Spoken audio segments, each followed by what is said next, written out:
അതോടെ അരണോടാ ഇപ്പൊ വരുവാടാ ഗോലി വാങ്ങാൻ പോയി. ഇന്ന് അവന്റെ മുട്ട ഞാൻ അടിച്ചു കൂട്ടി.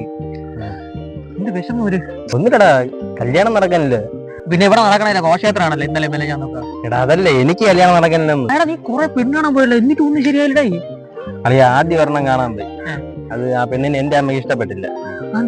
അത് പെണ്ണിന് ഇതുവരെ മുടിയുണ്ടോ? അതിനിപ്പോ കുഴപ്പമെന്ത്? അമ്മയ്ക്ക് ഇതുവരെ ഉള്ളു, എന്റെ അമ്മയ്ക്ക് ഇതുവരെ മുടിയുള്ളു. ഈഗോ അടിച്ചു പറയും. അപ്പൊ ഇന്നലെ കാണാൻ പോയതാ? അതെനിക്ക് ഇഷ്ടപ്പെട്ടില്ല. നിനക്കെന്ത് ഇഷ്ടപ്പെടാത്ത? നീ ഒരു കാര്യം മനസ്സിലാക്കണം. ഞാൻ അവിടെ പോയി ചായ കുടിച്ചു.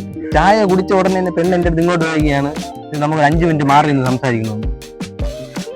നമ്മള് കുടുംബത്തിൽ പറഞ്ഞ പയ്യന്മാരാണ്. അങ്ങനെ ഇപ്പൊ ആദ്യമായിട്ട് കണ്ട ഒരു പയ്യന്റെ അടുത്ത് കണ്ട ഉടനെ 5 മിനിറ്റ് മാറി നിന്ന് സംസാരിക്കണമെന്ന് പറഞ്ഞാൽ നീ സമ്മതിക്കൂ?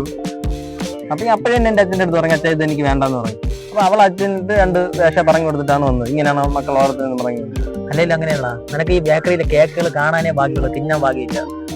അല്ലെങ്കിൽ ഞാൻ ഒരു കാര്യം പറയാം. എന്ത്? നമുക്ക് രണ്ടുപേർക്ക് പെണ്ണ് കിട്ടാത്ത വേറൊരു കാര്യമുണ്ട്. ആൾക്കാർ പറയണത് നമ്മൾ മറ്റേതാണ്. നമ്മളിപ്പോ ഒരുമിച്ച് എല്ലായിടത്തും പോകണം, ചായ കുടിക്കാൻ പോണം, അവിടെ പോണം, ഇവിടെ പോണം. അതുകൊണ്ട് നമുക്ക് മാറി നടക്കണം. അതാണ്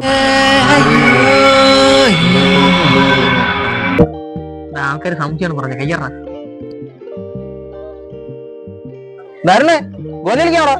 ചേട്ടാ ഞാൻ ഗോലി കളിക്കാനൊന്നുമില്ല, ഞാൻ മെച്ചോടായി. വേറെ ആരെങ്കിലും നോക്ക്.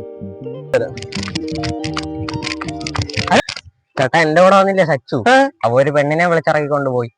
നീ മെച്ചോടാന്നല്ലോ അറിയാം. അപ്പൊ അവന്റെ കൂടെ അങ്ങനെ അവ ഇപ്പൊ ഫസ്റ്റ് കെട്ടണ്ട. എനിക്ക് അവനെക്കാളും 1 വയസ്സ് കൂടുതലാ. എന്റെ കൊച്ചിനെ വിളിച്ചിറക്കാൻ പോവുക.